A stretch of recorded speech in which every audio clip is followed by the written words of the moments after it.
Este es probablemente el video más personal que vaya a subir a este canal. La verdad es que dudé mucho en hacerlo, dudé mucho en exponerme de esta manera, pero hoy es el 4 de junio, es el Día Mundial de la Fertilidad y me pareció muy buena idea poder exponerles mi caso, poder contarles mi propia historia de fertilidad, que hasta hace 2 meses era una y mis opciones reproductivas ya estaban totalmente contempladas y ya tenía un plan de acción, iba a congelar óvulos y de repente una noticia lo cambió todo, así que me gustaría contárselos y que me acompañen en todo este proceso.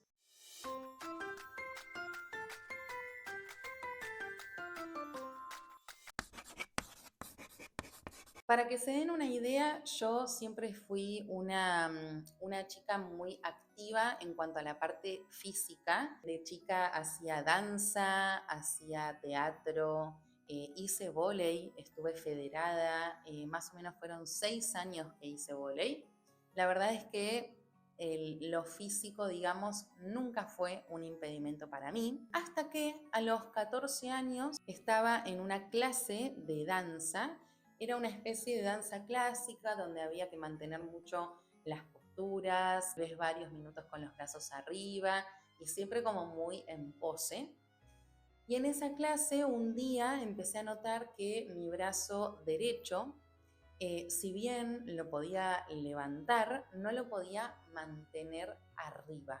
Es como que se me iba bajando, se me iba cansando, había algo, digamos, en la parte muscular que no estaba haciendo igual que antes.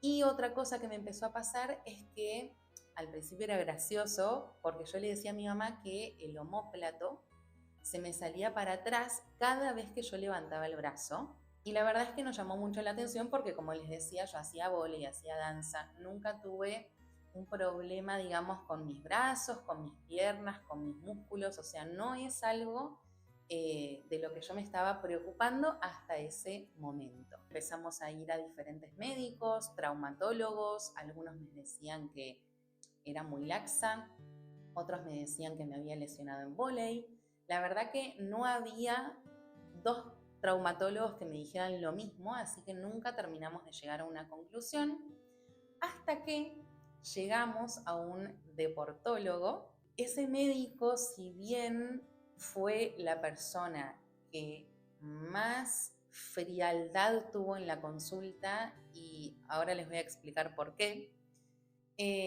fue el único que más o menos le pegó al diagnóstico y me derivó después con la persona correcta.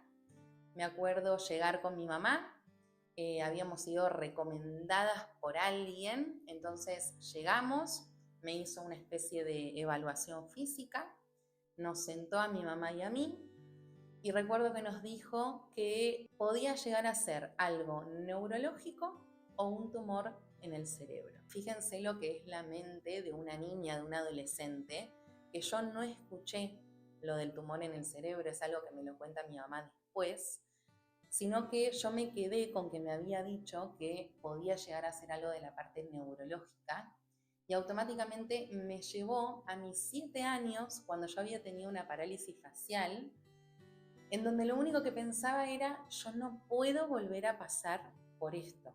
O sea, no entraba en mis planes volver a tener una parálisis facial. Entonces yo salí llorando de ese consultorio pensando en que quizás podía llegar a tener una parálisis facial y no había escuchado lo otro. Y bueno, recuerdo que en ese momento nos derivaron al FLENI, a una médica que era neuromuscular, y esa médica me hizo nuevamente una evaluación física un poco más detallada, un poco más rigurosa. Desde el inicio me dijo, esto es muy probable que sea una distrofia muscular, pero hay que confirmarla con un estudio genético. Así que eso hicimos, me hizo un estudio genético, más o menos al mes llegaron los resultados y finalmente obtuve mi diagnóstico, que es básicamente una distrofia muscular que se llama distrofia facioscápulo-humeral. La distrofia facioscapulohumeral es un tipo de distrofia muscular, se supone que es la más leve de todas. Lo que tengo afectado son los músculos del tronco superior, principalmente los músculos de la cara, los músculos de los brazos, los músculos abdominales. Hay una debilidad, digamos, en ciertos músculos del cuerpo, que obviamente eso trae como consecuencia muchísimas contracturas. O sea, si yo les tuviera que decir cuál es mi principal síntoma o qué es lo que más padezco todos los días, es el tema de las contracturas, porque digamos que todos los músculos que no están trabajando para hacer determinados movimientos, los estoy compensando todo el tiempo con otros músculos. Entonces eso hace que haya un desbalance continuo. Eso hizo también que, como esto me apareció a los 14 años y hoy tengo 31, ya hace muchos años que estoy en esta compensación constante, entonces de repente las contracturas se me empezaron a ir a la parte lumbar, que cuando era más chica era toda la parte del cuello, la parte de los trapecios y demás, o sea, era concentrado más arriba y ahora todo se me bajó hacia la parte lumbar. Así que en su momento, digamos, el tratamiento que me dieron fue kinesiología, hidroterapia, osteopatía, cualquier actividad que me mantenga activa, que los músculos estén activos, que no se me vayan atrofiando, algo que me mantenga elongada.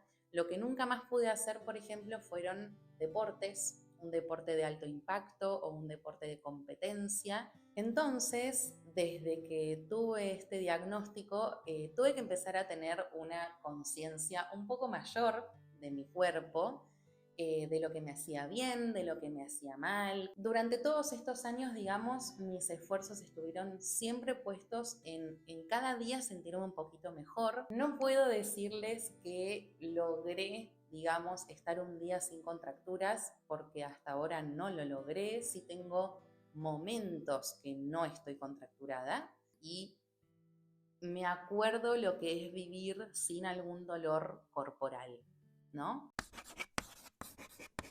Para contarles un poco la parte genética de esta distrofia muscular, yo lo que tengo afectado es un gen que está ubicado en el cromosoma 4. Ese gen, al estar mutado, forma una proteína que es tóxica para ciertos músculos de mi cuerpo. Cuando era chica, uno de los médicos, de los tantos médicos que visité, me dijo: el día que vos quieras ser mamá, vas a tener que pasar por un tratamiento de fertilidad. Obviamente en ese momento yo no entendí nada, o sea, yo me quedé con esa frase y dije, bueno, más adelante vemos. La vida después hizo que estudie genética, que me dedique a fertilidad y que entienda cuál podía ser una de mis opciones reproductivas, porque mis mayores esfuerzos y mi mayor preocupación siempre había sido cómo hago para no transmitirle esto que tengo a mis hijos. Porque lo malo que tiene esta enfermedad es que a medida que va pasando de generación en generación, puede agravarse la parte física, ¿no? O sea, puede existir mayor debilidad en los músculos. Y yo tengo un 50% de riesgo de transmitir esta enfermedad a mi descendencia, entonces entendí que una de las opciones que tenía era entrar en un tratamiento de fertilidad de alta complejidad, obtener embriones en el laboratorio, a esos embriones hacerles el estudio genético, que el estudio genético que tengo que hacer yo es el PGT-M, que si no saben la diferencia, vayan a la nota de mi web, que ahí va a estar toda la explicación, se las voy a dejar acá en descripción. Seleccionar, digamos, aquellos embriones que no tengan mi enfermedad, que luego, una vez que seleccionan esos, se les hace también el PGT-A para analizar la parte cromosómica y ahí se seleccionan los embriones euploides. O sea que yo ya sé desde muy chica que uno de los caminos es el tratamiento de fertilidad. Me encontré con que tengo 31 años, no estoy en pareja, entonces Este año o el que viene, mi idea era congelar óvulos. Ese era todo el plan hasta hace 2 meses. Yo estaba ya en proceso, había empezado a averiguar cuánto salía la medicación, ya tenía la clínica y la médica con la que me iba a hacer este procedimiento. Estaba juntando el dinero porque ya les voy a mostrar ese video, se los voy a compartir, pero es un dinero considerable. La cuestión es que hace 2 meses me entero de una noticia, de una información que realmente cambió completamente mis planes. Hace 2 meses estaba scrolleando en Instagram y me cruzó un video que subió la página oficial de Distrofia Muscular Argentina, en donde había una chica que contaba su experiencia con la maternidad. Era una chica que tiene distrofia facioscapulohumeral, que es la misma distrofia que la mía. Y al principio del video me sentí muy identificada porque ella decía que su mayor preocupación era cómo hago para no transmitirle esta enfermedad a mis hijos. Entonces el día que quiso ser mamá, más o menos con 29, 30 años, fue al médico a preguntarle cuáles eran los riesgos de transmisión. Y a lo último del video ella dice: lo que nunca me imaginé es que el propio embarazo podía afectarme a mí. En ese momento yo me quedé como, ¿por qué a ella? O sea, ¿por qué el propio embarazo la afectó a ella? ¿En qué sentido? Yo no entendía nada. Ahí empezó una especie de investigación muy exhaustiva en donde empecé a ver qué personas habían comentado ese video. Había personas que ponían que habían vivido algo similar, entonces yo quería entender cuáles eran sus historias, cuáles eran sus diagnósticos, a qué edad habían tenido el diagnóstico, cuáles eran sus síntomas, cómo los estaban tratando, si eran madres o no eran madres, si tenían familiares que quizás habían sido padres o madres y me podían dar un poco más de información. Incluso quise hablar con la chica del video porque dije, bueno, ya que lo está exponiendo, necesito saber cuál es su historia. Para hacérselas corta, terminé en un grupo de WhatsApp, que somos 35, 40 mujeres, con distrofia facioscapulohumeral. Primero que nada me sirvió conocer su experiencia. Y en segundo lugar, ellas pudieron compartirme 4 papers, que son los únicos que están, digamos, hasta ahora disponibles. Obviamente tienen pocos pacientes porque son mujeres que tengan distrofia facioscapulohumeral que hayan quedado embarazadas, para ver cómo les impacta el propio embarazo en su salud.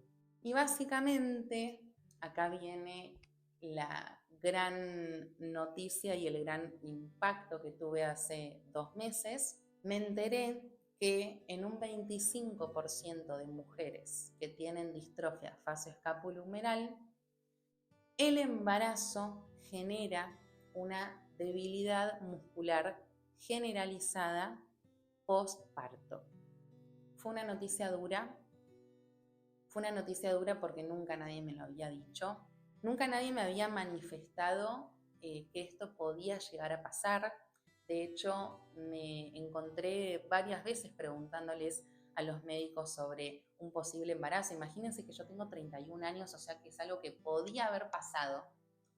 Y sin embargo nadie me dijo nunca nada. Y ya ahora la preocupación, digamos, no pasa a ser cómo hago para no transmitirle esto a mis hijos, sino que el propio embarazo me puede llegar a afectar mi propia salud.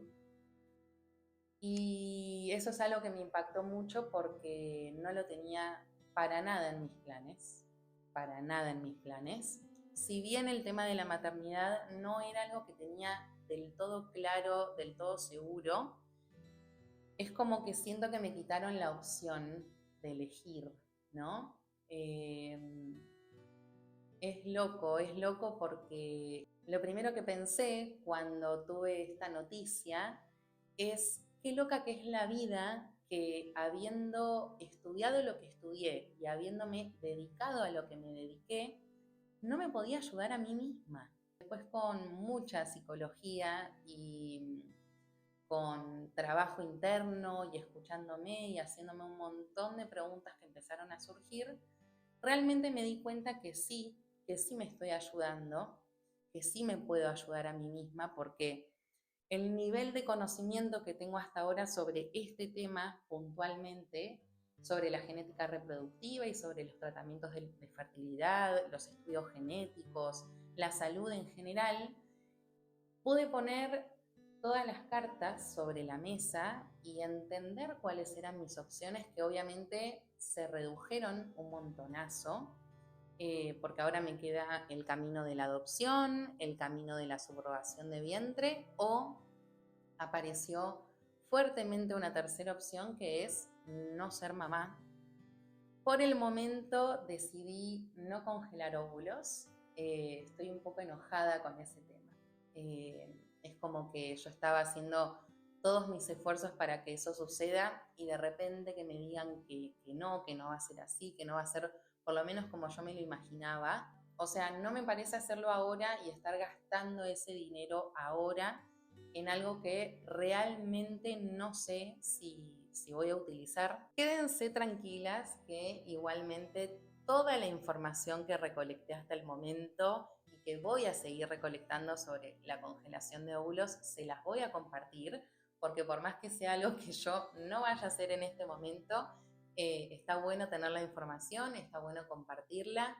Y voy a seguir hablando de fertilidad y voy a seguir acompañándolos y acompañándolas en estos procesos reproductivos, porque me parece que lo que más me llena es poder seguir ayudando a las personas a que realmente cumplan sus objetivos y sus metas. Me siento muy feliz de haber llegado hasta acá con este nivel de conocimiento y conciencia sobre mi cuerpo, sobre mis opciones, qué es lo mejor para mí, con qué me siento mejor yo.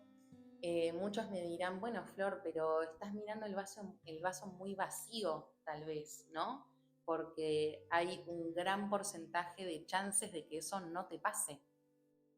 Pero bueno, yo lo único que pienso en este momento es que no me sentiría cómoda pensando en que quizás puedo llegar a formar parte de ese 25%, y hasta me sentiría irresponsable de que de repente tenga un bebé al que cuidar, y yo estando con una debilidad muscular generalizada. No me lo imagino. No me lo imagino porque me parece realmente mucho esfuerzo. Yo en este momento tengo síntomas. No es que tengo la distrofia, pero mis síntomas son leves. Entonces, eso me hace pensar en qué pasaría si estuviera peor que ahora. Estoy trabajando mucho en eso, ¿no? En cómo contarlo, en cómo exponerlo, en cómo me lo tomo yo, en cómo lo cuento yo. Y me parece, o me pareció importante empezar por acá, contándoselos a ustedes, que forman parte de mi camino y forman parte de mi vida. Así que nada, gracias por llegar hasta acá. Gracias por escucharme, y así como yo conté mi historia, espero que vos también te animes del otro lado a contarla. Así que bueno, los espero en el próximo video. Recuerden suscribirse al canal para que les avise cada vez que suba un video nuevo. Y si me quieren dejar algún comentario, los voy a estar leyendo. Gracias y nos vemos la próxima. Chau, chau.